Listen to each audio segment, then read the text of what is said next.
بسم اللہ الرحمن الرحیم۔ عادل سعید قریشی آپ کی خدمت میں ایک نئے موضوع کے ساتھ حاضر خدمت ہے۔ آج کا میری گفتگو کا موضوع ہے حب قائد اعظم کے 4 تقاضے۔ قائد اعظم محمد علی جناح سے تعارف ہونا ہر پاکستانی کے لیے ضروری ہے۔ میری اس بات پر ہر کوئی حیران اور متبسم ہوگا کہ قائد اعظم کے ساتھ کسی بھی پاکستانی کا تعارف نہ ہونا کیسے ناممکن ہوگا۔ یہ بھی کہ ہمارے چند محبان قائد تو ان کی ذاتی اور نجی زندگی تک کو زیر بحث لے آتے ہیں اور قائد کی شخصیت اور ان کی ذات کشی کر کے خود کو غیر متعصب اور معتدل اور متوازن الفکر کہلواتے ہیں۔ یہ بھی کہ ہمارے نصاب کی کتابوں میں قائد اعظم محمد علی جناح کے متعلق اسباق شامل ہیں۔ معاشرتی علوم اور مطالعہ پاکستان کے مضامین میں بھی قائد اعظم کے بارے میں بہت کچھ لکھا اور پڑھایا جا رہا ہے۔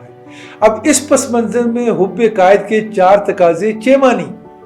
قائد اعظم محمد علی جناح بابا قوم بھی ہیں، ان کی محبت سے انکاری کوئی بھی نہیں، لیکن اس محبت کا سلیقہ اور طریقہ درست کر لیا جائے تو ہم من حیث القوم ایک الگ قومی کردار حاصل کرنے میں کامیاب ہو جائیں گے۔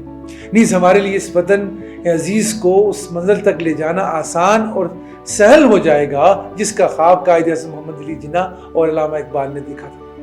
پاکستان کو قائد اعظم نے اسلامی اصولوں کی تجربہ گاہ قرار دیا تھا۔ اس تجربہ گاہ کو اہل پاکستان نے ہی چلانا ہے، لیکن یہ کام ایسے شروع نہیں ہوگا جیسے ایک دکان کا تالا کھول دیں تو دکان کھل جاتی ہے۔ اسلامی اصولوں کی تجربہ گاہ کے لیے اہل وطن کو نہایت سنجیدگی اور ایمانداری سے خود کو مسلمان کرنا ہوگا۔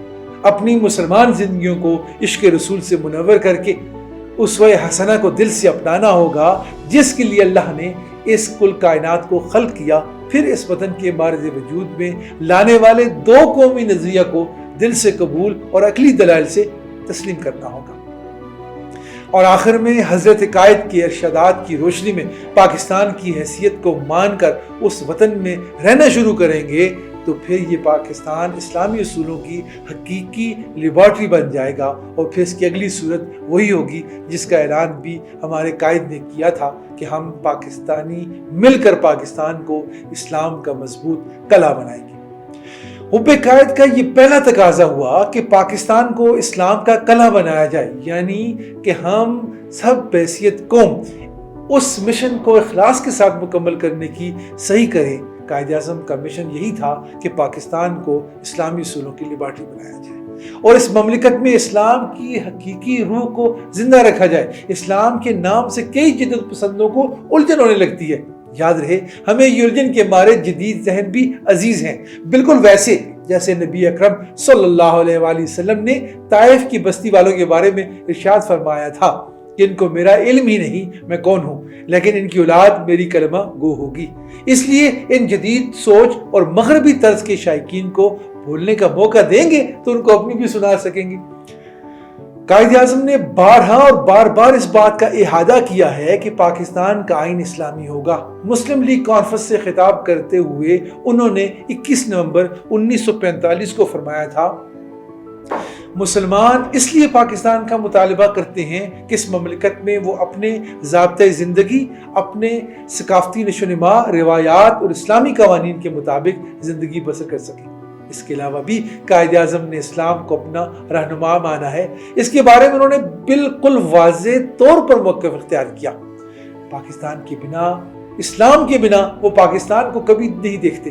ان کی تقاریر میں اسلام اور پاکستان کی مساوات مکمل صورت میں ملتی ہے، کیونکہ اسلام اور پاکستان ایک ہی سکے کے نام ہیں۔ اب اس مشن کو ہم پاکستانیوں نے مل کر مکمل کرنا ہے۔ پاکستان کو ایک اسلامی ریاست بنائیں گے۔ اب اسلامی ریاست پر کچھ احباب کو اعتراض ہوگا تو ہونے دیں۔ اس ایک چھوٹے سے طبقے کے لیے ہم پاکستان کی صورت اور پاکستان کی تاریخ کو مسخ کر دیں، یہ کہاں کی عقل مندی ہوگی۔ حب قائد کا دوسرا تقاضا یہ ہے کہ قائد اعظم محمد علی جناح کو ایک لیڈر اور ایک انسان کے طور پر لیں۔ ان کو غیر انسانی ہستی بنا کر نہ پیش کریں، بلکہ ایک عام مگر عظیم انسان کے طور پہ انہیں جانا جائے۔ ان کی زندگی کو ایک عام انسان کی زندگی جیسا مانا جائے۔